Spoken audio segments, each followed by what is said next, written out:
Hello and welcome to another Captain video and podcast from Fantasy Football Scout. It's double game week time again. This time it's a biggie. There's 14 teams playing twice and there's certainly no shortage of captaincy options. My name is Joe and joining me is David to look at the best armband options for double game week 26. David, how are you? Yeah, very good. Thanks. We're at a limbo stage while we're recording this, so I can't actually tell you how my captaincy went last week completely. I was on Bamford. We're recording this before the Southampton game, kind of hoping that I get something there because the Wolves game really didn't go how we would have hoped. But as I said last week's double game week, in my opinion, was somewhat underwhelming compared to what we could hope to expect. And here we are now with the bumper double game week, 14 teams playing twice, considerably wider pool of captain options, which is quite nice. And the way the poll's going at the moment, perhaps not how I was expecting it to go. So I think there's a lot of opportunity for some strong differential captains. So to timestamp this is Tuesday morning. So this is ahead of the Leeds Southampton game, which rounds off game week 25. So it's game week 26 we're looking at. So is the poll up already for the captaincy for game week 26? Yeah, that's right. I mean, I can let you know how things are at the moment. So Harry Kane is currently top of the poll with 34% backing. Bruno Fernandes in second place with just 15.4%. And Ilkay Gundogan is currently on course for a bronze medal in this race with 10%. Plenty of opportunity for differentials, especially if the Mourinho Spurs turns up. And by turns up, I mean doesn't turn up in an attacking sense. So lots of options there. So what I'm going to put up is I'll put up from our season ticker. I've put up from Fantasy Football Scout here. This is the Game Week 26 fixtures, but sorted in terms of difficulty. So by this, I think it's fairly safe to say we should be targeting for the captaincy teams at the top of this table, the bluer side of it. So the teams with good fixtures, and we'll talk about these in more detail in a bit, is Tottenham, they're Burnley and Fulham, Everton, Southampton and West Brom, Villa have Leeds and Sheffield United, and Crystal Palace have Fulham and Manchester United. Now, they're the ones at the top. I'm not saying captain a Villa asset because Jack Grealish is probably not available for at least one of those matches. Crystal Palace is Crystal Palace, but we'll come to them a bit later in terms of some of the teams that are facing them, in particular Manchester United. But much lower down that list, you do have Manchester United, Chelsea they've got, and Crystal Palace. Liverpool have a double, so Salah is an option, but he's got Sheffield United. Okay, that's good, but then Chelsea, and we know the Chelsea defence is really good at the moment. Man City have West Ham and Wolves at home, and I don't think those fixtures are in question, but it's possible rotation. They're playing twice a week for quite a long period, so there are rotation fears there, and that's not what you want in the captaincy. Over the years, I don't know about you, David, but I've been burnt many times by captaining a City asset. Let's have a look at the top asset, though, in terms of the captaincy poll. So this is who most readers of Fantasy Football Scout at the moment are favouring, and that's Kane. Great fixtures on paper, but are they? And is the Spurs asset really the best bet for the captaincy this week? So then we've got the fixtures up there, Burnley, Fulham. And as we talk, I've got some expected goal involvement stats I'll put up in a sec. But yeah, just firstly, Kane or perhaps Son, best captaincy options? So this is what I was referring to when I said I was quite surprised by the result in the poll. People have watched Spurs. Well, I mean, maybe they're not. Maybe that's why they've all voted for them. For me, I just don't understand the clamour for Kane here. No. I mean, I get it from a nostalgia perspective. I get it from, well, not even nostalgia. That's completely wrong word to use. Because at the start of the season, he was a fantastic option. He was providing goals and assists. But of late, I just don't trust Spurs to do the job. And the thing is, the fixtures on paper, as you say, do look nice. But both Burnley and Fulham are very capable these days of chucking everyone behind the ball, knowing full well that Spurs are having problems breaking people down if they don't ask them any questions themselves. And both of these teams will take a point against Spurs. So they're not going to overstretch themselves, I wouldn't suggest, to go and win the game. I mean, over the last 4 matches, Burnley have the third best expected goals conceded in the league, so 3.18. The only 2 teams better than that are Chelsea and Man City. Fulham are in the top 5. 3.23 goals they should have conceded, and they've only actually conceded the one goal. Their defense is doing much better as well, and they've both got fantastic goalkeepers too. So I for me, the fixtures, like, they I guess they look good on paper from a perspective of they're in the bottom 5 or the bottom 4, but actually these are teams that can frustrate Spurs. And then when we look at what Kane has offered recently, I'm going to talk a little bit about expected goal involvement. Well, I've got the last 4 matches stats up, so I don't know if they tally with what perfect. you've got. But okay, so I've put the expected goal involvement. I've sorted it by, but this is all I've put a whole range of stats here. So we've got big chances, goals, assists, chances created. Last 4 matches. So where are Kane and Son? Yeah, well, I mean, they're significantly below a lot of the other options that arguably have fixtures that suit them better or are in better form. So, I mean, obviously, Gundogan, Fernandes, Salah, Sterling, Calvert-Lewin, Werner, Vardy, Barnes, Maddison. I mean, that's all showing that they have had better quality chances or have provided better quality potential assists than the 2 Spurs guys. Some of those guys, in my opinion, have better fixtures, which I guess we'll come on to in a minute. In terms of minutes per expected goal involvement, I just sorted the whole Premier League by minutes per expected goal involvement for the last 4 matches, and I discovered that 47 players had a better minutes per expected goal involvement in their last 4 matches. So it's not the last 4 matches, because it includes people who have perhaps been injured, or like Diogo Jota is in there, for example. You know, if you want to get, because the game weeks, you've had some doubles and stuff, you have to click the last 4 matches, otherwise it's just a little bit skewed. For stats fans on Fantasy Football Scout, don't look at last 4 game weeks if you want to compare 2 players or different players from different teams, because at this stage of the season, they're not going to have played exactly the same. Some will have played 3, some will have played 2. Last 4 matches, that will throw up, as you say, some injured players or players that have been injured for some time. But great bit of advice there. Yeah, and just, I mean, the result from this is that there's just so many players that basically should have or have scored better than Kane. And you know, I mean, in terms of Son, I mean, he's even further down the list. I have to scroll like an extra 30 players to then get to Son. Minutes per expected goal involvement for the last 4 matches for Son every 408 minutes, which is basically more than 4 matches. So there's for me, I mean, the thing is, Spurs could come into this game weekend and Kane gets you a double figure haul. But what we have to make these decisions on, or managers like me and you, I think we make our decision making process is very similar.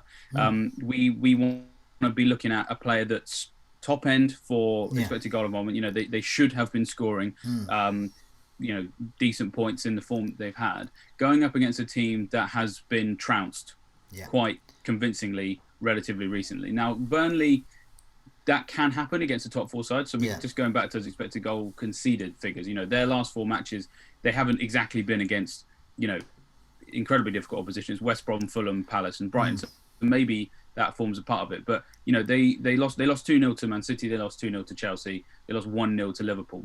They weren't either. The point is, they weren't completely trashed. And the thing with Fulham, again, that they're sort of in a similar boat. They basically. It's quite rare now that they actually concede more than 1 goal, to be honest. Scott Parker knows how to basically frustrate teams. They drew 1-1 with Spurs. They lost 1-0 to Chelsea. They drew 1-1 with Liverpool. You know, this is a team that can actually frustrate the big teams. So if Spurs aren't in form and their opponents know how to frustrate big teams, then I just can't see how he's a runaway captain candidate.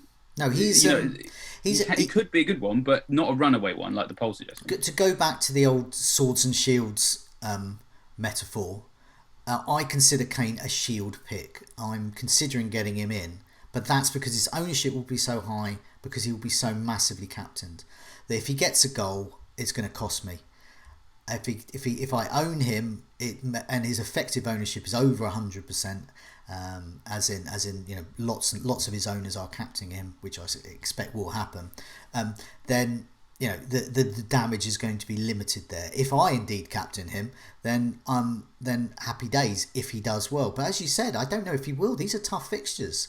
Burnley can frustrate. Big chances conceded last 4, 2 goals conceded 2. I mean, this is not a team that gets hammered. Fulham. They have conceded 5 big chances. I mean, bearing in mind Liverpool have conceded 14. and so that makes Fulham pretty good in terms of big chances conceded in comparison. They've only conceded 1 goal in the last 4, so this is really good. These are really good defensive stats. And when you assess Spurs, we've watched Spurs with under Mourinho. I mean, they're not a free-flowing, attacking, gung-ho, Bielsa, Leeds, murder ball side. They're a go 1-0 up and then just sit back, lads, and then concede and then draw 1-1. Absolutely. That's the kind of team they are. Well, one other thing I just wanted to just add in as well, because we've mentioned about the defences. We haven't really talked about the goalkeepers in as much detail. Okay. And so what I've just gone into the members area to have a look at is expected goals prevented this season. Okay. Which just to anyone who doesn't necessarily understand the stat, it's a metric that measures the quality of chances that goalkeepers saved. Yes. So when a goalkeeper saves a big chance, typically the better goalkeepers are capable of doing that. You would generally say, as a general rule, across the whole season. So it means that anyone with a high XG prevented is a goalkeeper who has helped a team who's conceded maybe lots of chances still keep their clean sheet. So we saw with Dean Henderson, his figure for this last season was massive because Sheffield United conceded chances, he stopped them. Him leaving basically is the reason they can't defend anymore or can't keep clean sheets. Yeah. This season, the top 2 goalkeepers for expected goals prevented, plus 5.2 in second place is Areola of Fulham. Okay. And top with 6.5, plus 6.5 is Nick Pope. Brilliant. Burnley. So it means that Harry Kane is going up against the 2 best goalkeepers based on expected goals prevented. So even if Spurs completely dominate this game and they unleash a shower of shots at Burnley and Fulham, there's a higher chance that they don't score than if they were facing any other 8 of the other 18 teams in the league. And let's also not forget that Spurs haven't been unleashing showers of shots on goalkeepers of late. So that for me is why I get the whole fear of missing out on Kane, but I do think there's a massive opportunity here. If you don't break your team to get him in and captain someone else, you actually might possibly be better off. Or you can go the ground I'm considering, which is get Kane in, but don't captain him. He's simply a shield pick. He's to mitigate against any possible hauls from Kane. But as you were saying, in comparison, I'm not sure I expect a massive haul from Kane compared to the others. I'm going to put those expected goal involvement stats back up again. Last 4 matches. Because there's a player in there that is in both our teams and is currently our bus captain. So it's our captain, in case tragedy happens with the bus and ourselves. This is the person we're captaining. He's someone a bit higher up. Last 4 matches, 4 big chances, expected to be involved in a couple of goals. He's in fact scored a couple of goals in his last 4. And his expected goal non-penalty, so he's not on penalties, is 1.71. So it's nearly a couple of goals there. But he's higher. He's way higher than Kane and Son. And it's Calvert-Lewin because he's got the best fixtures. I mean, let's put those fixtures back up again. Everton, Southampton and West Brom. I mean, when you're talking about defences, Burnley and Fulham defences are much better now. West Brom and Southampton defence, they're still conceding. They're still conceding a lot. He's back in the team. I mean, he got a return from the bench against Liverpool. We both were talking about him last week, saying we quite fancy Calvert-Lewin against Liverpool. So, why? I mean, I've said a bit about why I'm captaining or thinking of captaining Calvert-Lewin, but why are you? Yeah, I mean, very much the same as you there, Joe. I mean, I'm not completely decided yet because, I don't like to make my decision completely at this point of the week. But as you said, my instinct when I just looked at the fixtures was his because of the 2 teams stood out to me, not as teams who are necessarily in an awful part of the table, although of course West Brom are, because I think that's what people think when they just look at Burnley, Fulham for Spurs. Having spent all my working time in the members area, it's quite easy for me to see Southampton and go, oh, okay, here we go. Because last 4 matches, still they're in the bottom 3 for expected goals conceded. West Brom have sort of mildly improved. Theirs is 3.77. So there's something like the 7th best. So potential improvements there, but we haven't really seen them, become the Allardyce, I guess, team of old and actually kind of start to capitalise on those things. It's kind of impressive because they have played United and they have played Spurs, but they're teams that I think they're prepared to set up shop against and just defend. Whereas possible that they kind of maybe feel like they can go for Everton, because actually Everton's own defence is not brilliant. Everton's defence last four is the fourth worst for expected goals conceded. So it's, I would expect West Brom to overstretch themselves a little bit more against Everton than we expect West Brom to overstretch themselves against Everton more than they did against Spurs and United. Yeah. So, but to be fair, even just the Southampton fixture alone is one I quite like. Yeah, I mean, look at them. Yeah, big chances conceded. Only Liverpool have conceded more. They've conceded 12. They've conceded 15 goals, and their expected goals conceded is just under 8. So, I mean, that includes that. I think that includes the Manchester United result. So, but that's still, we've talked about this before. It doesn't actually dramatically skew their underlying stats. It does skew the goals conceded, but in terms of their underlying stats, they're still really poor.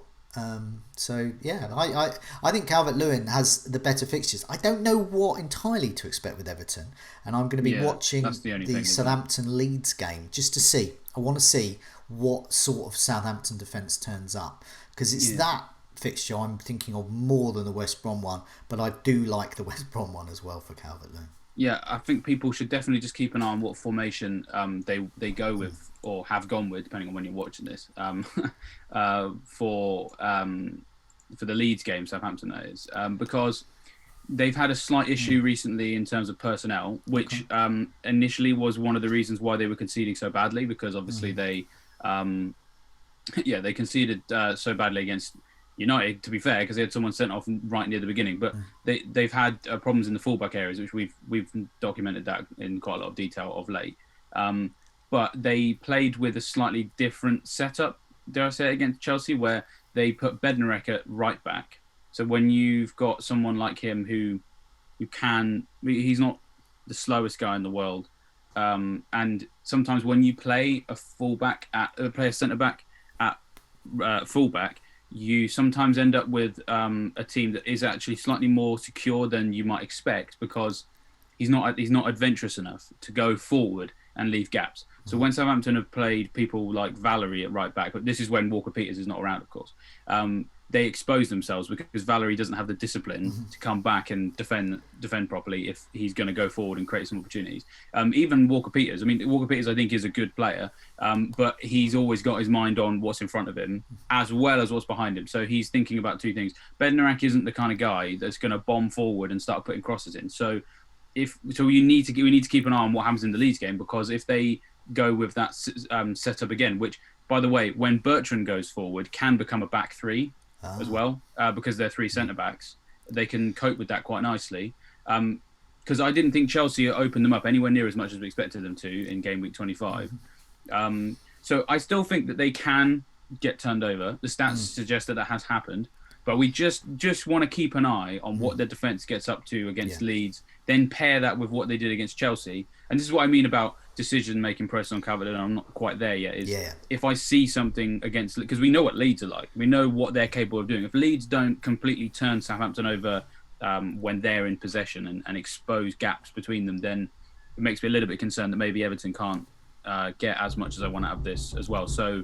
yeah, definitely be keeping an eye on what happens with Southampton this week. Yes, definitely. So I'm just looking at some of the other options as well. So Calvert-Lewin is in the mix for us, but we want to check out those defences a bit more. And I think obviously the Southampton defence is key. But looking at some of the other matches taking place, so I'll go back to the fixture difficulty again, and a bit further down is Manchester United there, Chelsea and Crystal Palace away. Now these are, according to the season ticker, tricky fixtures. I would say the Chelsea one is, and possibly the Crystal Palace one. Can you just bear with me a second? I'm just going to go and check. Someone is calling at the door. Yeah, no worries.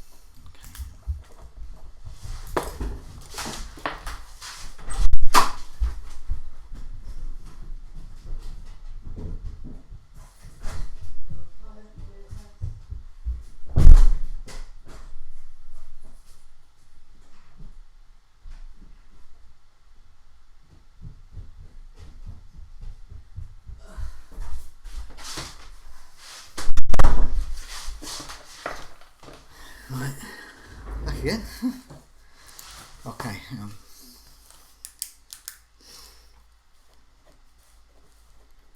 Just getting my breath back. sorry, I was just talking to one of our contributors. Cool, that's fine. Cool. And while we're paused, I'm just going to pull up the article I did on Liverpool. I know we're talking about United next, but I just have some stuff. Yeah, because that's the way it's flowing, sort of old stages.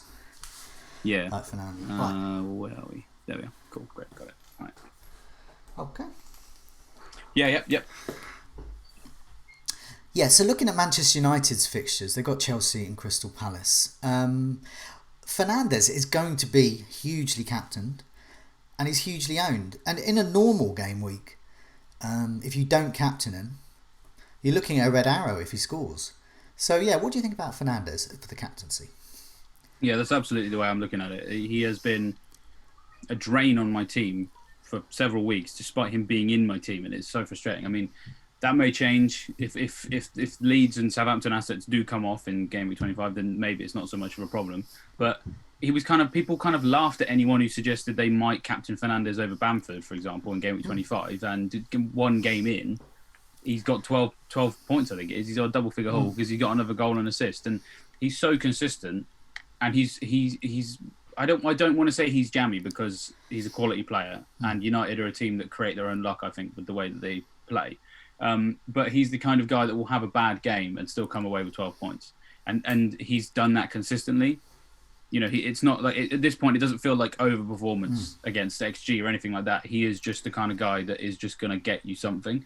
And so then when it's a double game week, that makes me even more inclined to just go with him, especially when I think about Kane and needing to protect against him. I think possibly the best way to protect against Kane, other than owning Kane and captaining Kane, I think is possibly to captain Fernandes because of the damage he can do to someone who owns Fernandes and doesn't captain him. Because I've been one of those guys for several weeks now. The fixtures themselves obviously aren't amazing. It's a little bit like Southampton's game week they've just had, in that it was one hard game and then one nice game. So Chelsea's defence, as we all know, very good over the last 4. They've got the best XGC of any team in the Premier League over the last 4. It's better than Man City, so it's close. But either way, Chelsea are the best for that. Southampton obviously scored against Chelsea, but outside of Minamino's goal, I wouldn't have said that Southampton caused them too many problems. United generally against the bigger teams don't do. They play a different game. And I kind of talked about it on the Scoutcast as a reason why I might sell Fernandes. But now he has a double, I won't be doing that. But I would still have my concerns over the Chelsea game being anything other than 0-0. Yeah. Because just going over the games that they played against big teams this year, obviously they lost 6-1 at home to Spurs. And I think that's what sparked the change in Solskjaer. Because then game week 6, Chelsea 0-0. Then game week 7, Arsenal, they lost 1-0, but it was a really dull game, and the only goal was the Aubameyang penalty. Then game week 12, Man City 0-0. Game week 19, Liverpool 0-0. Game week 21, Arsenal 0-0. These big games, Solskjaer has more of a Mourinho in him than perhaps people can give him credit for. He knows how to set United up in a way that doesn't leave them exposed. And the key component in that, in my opinion, people may disagree, is actually Bruno Fernandes and his role within these games. Yeah. He is a fantastic creative player. He's a fantastic goal threat. We know what he is going forward, but he's actually one of Man United's best players whenever I watch a full game rather than just the highlights, especially against the big teams, of tracking back and rolling his sleeves up, getting his hands dirty and winning the ball back in defensive areas. Some people say that Pogba raises the ceiling of this Man United team. Well, Fernandes raises the floor of this Man United team. Okay. And he's a big guy for doing that, which obviously damages his threat. But, of course, if he's going to play Crystal Palace, fantastic. Because in the last 4 matches, their XGC is the second worst in the league. Obviously, they really should have lost to Brighton on Monday night, and they didn't.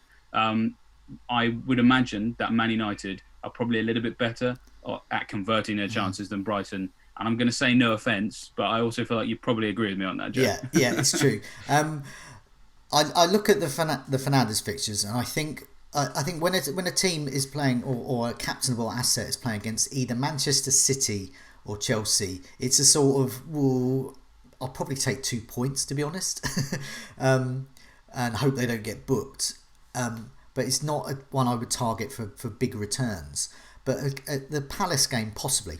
Definitely. So in terms of big chances conceded, last 4 matches they've conceded 9 big chances, and they've conceded 6 goals, and nearly 6 on the expected goals conceded. So they're sort of on par for the course. What I found interesting though in the Brighton game, which was a surprise result considering I believe they had Crystal Palace had 2 touches in the box. And scored both goals, which was very similar, I believe, to one of the matches last season against Brighton. I think they had 1 shot and it was a goal, Zaha, and I think that was it. But what I found interesting was some of the comments that Gary Cahill was making, the Crystal Palace defender. So bearing in mind that in terms of defending, against Brighton, they still conceded 3 big chances. They did concede once, but their expected goals conceded was also just under 3. So they're still shipping a lot of big chances. So they are still a team for a quality player like Fernandes to target. But this was what I found interesting. As Gary Cahill said, the last couple of results have not gone our way. Yeah, of course. And performance-wise, we've not been at it. We went back to basics today defensively. There was some old school defending out there today, putting bodies on the line and defending as a team, every man doing his job. Now that worries me as someone who is considering captaining someone playing against them, because that implies they've had a complete change, they've had a complete form, they've looked back and they've thought, right, that's it, let's just go massively defensively. We are not going to attack so much. They've still got a couple of goals, but as we said, 2 penalty. They're not going to score 2 goals from 2 touches a match consistently. That's just not going to happen, especially like against a team like Manchester United. So I look at that and I think, I don't know what to make of it. And it puts an element of doubt in my mind. I think Palace, yes, they're there for the taking, for the Fernandes captainers. But at the same time, it worries me they're going to go ultra defensively, and we've seen Palace before when they're in ultra defensive mode, which Gary Cahill's quote indicates that's the way they're going. I'm thinking, oh no, is that going to be another boring match? His quotes actually make me want to play Mitchell, not captaining Mitchell, who may well be part of that more defensive plans, because when I look at Palace, one of the key things about defence I look at is, probably best remove Van Aanholt and put Mitchell in. That's the way they go. And so I think this could be good for Mitchell owners in the double game week. Not to captain, but that's Fernandes. But there are other sort of old stagers, reliable, historically reliable captaincy shouts as well. And looking at the fixture difficulty, of course there's City, but there's Liverpool as well. And they've got that Chelsea game, and that's what puts me off Salah. But they have the Sheffield United game, and Liverpool are in a slump of form. But all it takes is a click of the fingers with a team like City, Liverpool, Manchester United, the big Chelsea indeed, and their form can switch because they've got the players to do it. But are we sleepwalking away from Salah as the captain? Meanwhile, all those who are perhaps not as engaged as we are in looking at these underlying stats are thinking, well, it's just captain Salah, he's got a double game week. What do you think? Yeah, it's possible. I think the big thing for me really with Liverpool is where the fixture is these days, because they seem to be really bad at Anfield, and most teams are worse off away at home at the moment anyway. Away matches seem to be where teams are picking up a lot of their points. But I had a little bit of a look into Liverpool's home form after they lost to Everton, because they really offered very little. And even Jamie Carragher said Liverpool's defensive problems have been well documented this year. Everybody knows how to talk about that. But the offensive ones, he actually said, were a bigger issue. Now, that's not for me to decide. I mean, I'm not here to say which is a bigger problem for Liverpool, because we don't really care. No offence. We're not here to talk about football. We're here to talk about the fantasy. Yes. But if he has concerns about the attack, then we should listen. In the last 6 matches at home, Liverpool have scored 2 goals, which is the joint worst in the Premier League. Okay. So when they're at Anfield, it's not a fortress at all. It's not even like a crumbling one. It's just like a field these days, probably because the fans aren't there. But it makes a big difference. At home, they are still getting some big chances. They've had 9 big chances at home in the last 6 at home, which is kind of mid-table. But the accuracy is just awful. Yeah. And but so the reason I mention it is because people might be aware of that, and especially with the Chelsea game. But away from home, they don't have that problem, and they're going up against a Sheffield United team that is without John Egan, Jack O'Connell, and probably Chris Basham. So that's they're all gone. Liverpool fans can complain as much as they like about having lost Virgil van Dijk and Joe Gomez and Fabinho, but they still at least have relatively first team people coming in. Yeah. With Sheffield United, they're replacing this unit that work together as better than some of their parts, replacing them just with Championship defenders, to be honest. So I think there is a real opportunity Liverpool can do something at Sheffield United. We've never really seen Sheffield United have to play without the Holy Trinity at the back. Yeah. So with them all potentially gone, I think there's goals in this game for Liverpool. Last 4 matches, Salah has still had plenty of big chances. He's had 5, which is the joint best in the league. His accuracy, as I've kind of just talked about, with those home games, his accuracy isn't. He tends to snatch at his shots a little bit more at Anfield. He's had 4 shots on target. You know, about 15 players have had more shots on target than Salah. But he does well away from home. So combine that with Sheffield United, I'm relatively happy. Liverpool against Chelsea could be a 0-0 possibly. But then that's another 2-3 points which maybe just tops it up. So it's annoying because a lot of these guys have like one great fixture and one not very nice fixture. Yeah. So that's like United, Liverpool. So Fernandes and Salah for me are sort of in the same boat. Yeah.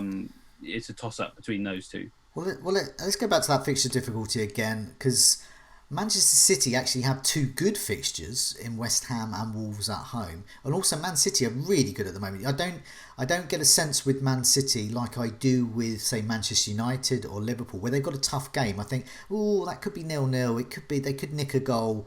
But with Man City, I just think it's going to be 4 or 5 goals, whoever they play.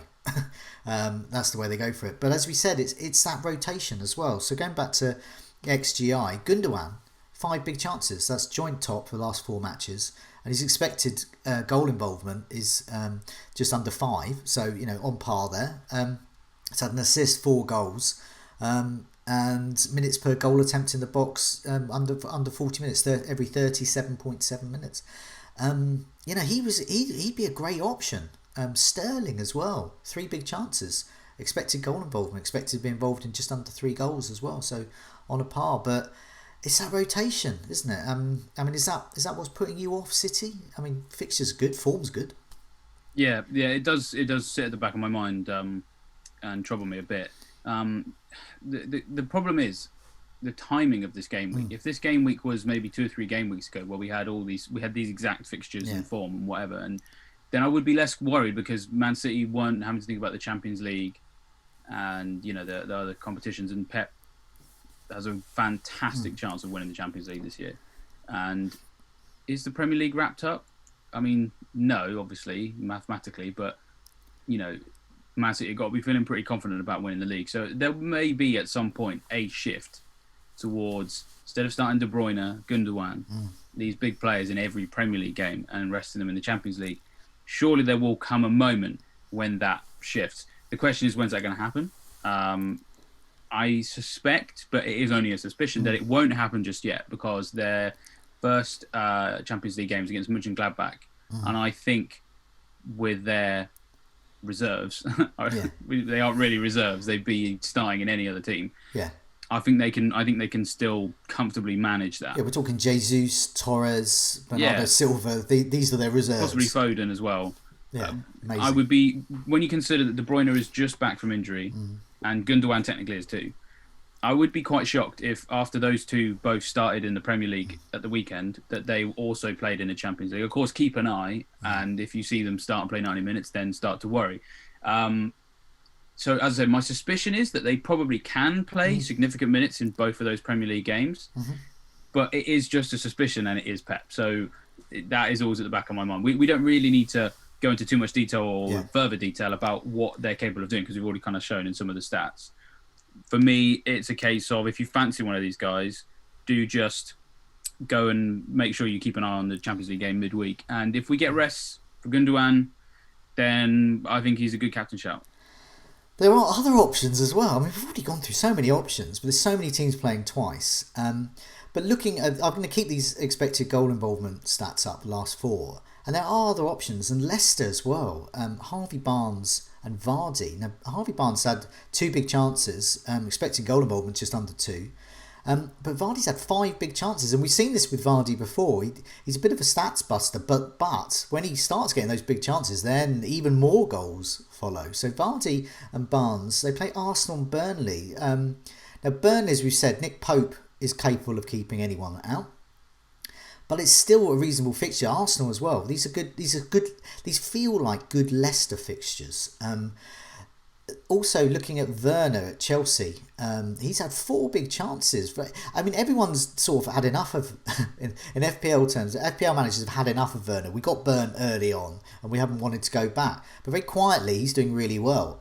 He's had 4 big chances there. He's looking focal to their attack. He's got a manager who seems to be playing him exactly where perhaps he should be playing in terms of getting those attacking returns. But it's those fixtures, Manchester United and Liverpool. And as we said, we both sort of thought maybe it's going to be low scoring, we think, those ones. Maybe a 0-0. But yeah, just those other options there. I mean, what do you think of those ones? But also, are there any others before we go? Yeah, Leicester, I seem to have a bit of a blind spot for them. I didn't trust them at the start of the season, and then they've just carried on ticking on. And annoyingly, I sold Barnes to get Sterling for the most recent game week. Double-figure hauls. In both of them. Very annoying. So I think he can definitely do something. 2 other people just worth, I think, discussing because their stats are quite nice. And these aren't people I'm going to captain. They're probably not people I'm going to sign. But if you're going to free hit, or if you're wild carding, or you really just want something off the wall, but also based on something relatively reliable. Last 4 matches, minutes per expected goal involvement, second best in the whole league is Aubameyang, who is now playing as a 9 finally. And Leicester, I think they can get something. I mean, it's a bit of a punt because it's just one game. Single game week, yeah. So, but yes. Punt still. The other one who does have 2 games is Mbaye Diagne. Probably said that completely wrong. He's the new Luca Digne, effectively, because his name is basically the same plus 1 letter. He's the 4th best for minutes per expected goal involvement in the whole league in the last 4. His XG non-penalty is 2.76 in the last 4 matches, and that's the highest in the Premier League. And they are playing a Everton defence who we have discussed, not necessarily completely as airtight as we might think. And Brighton have shown on Monday night that it only takes 2 touches in the penalty box to score against them. So frightening. So Diagne is the kind of guy that, probably not going to be captained, but I always like to mention in this differential section, like players that you might not have thought of that have got some decent stats that might become useful to you at some point. He's good cheap. Double game week. 6 million, I think he is. Yeah. I think he is an option. I think this is the week where you can go a bit different with the captaincy. If you've got the main captaincy contenders in your team, effective ownership wise, you're mitigating against any of those goals. But you can be a little different. That's why we're considering Calvert-Lewin, because of the looking at form fixtures. It looks the best bet. But as we said, there's a lot of good options. So good luck, whoever you pick. But yeah, so David, I mean, this has been a long captaincy video and podcast, more than usual, because there's so many options, and I think there are so many players that can do really well, So it's one of those where going against the crowd could be a massive green arrow. But for now, David, thanks so much for joining me, and good luck with your captaincy decision. Thanks, Joe, and the same to you.